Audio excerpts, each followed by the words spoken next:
There's no such thing as sight reading. And now that you've learned to visualize and spell a scale, the next step is to learn the melody of the scale so you can use it as a tuning and ear training tool. And we're going to do this by playing the scale on your instrument. Now, you're still not allowed to use a scale sheet. Scale sheets are bad. A scale sheet's like having the answers to the math test. If you get 100 on the math test because you cheated off the answers, that's not the same thing as learning how to do math. Knowing the answers is not the same thing as learning how to work the problem. So, when you play your scale, typically I have my students play it the first time in half notes. Every note lasts the same length of time, so we're not adding any rhythmic variation yet. And in your brain, you should visualize the notes as they appear on the staff, just like we were doing before.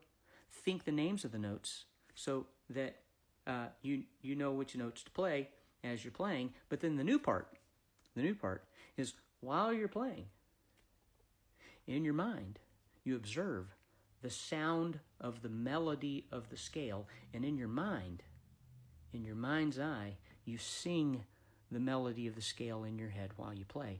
And the melody of a major scale is going to be consistent across all keys. So when we do all future major scales, it's going to be the same melody.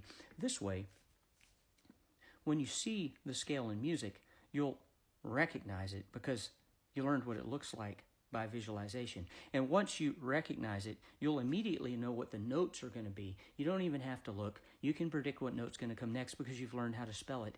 And you can also predict what sound is going to come next because a major scale is always the same melody with all the same intervallic relationships. And this is how we learn to tune. Those are the three things you have to know about a scale if you want to be musically literate. What does it look like? How do you spell it? And what does it sound like? My name's Mark Dooley. I've been a private music teacher for 36 years, focused on practical theory and music literacy. If you want to know more, follow me. If you'd like lessons, contact me. And if you can learn to read words, you can learn to read music.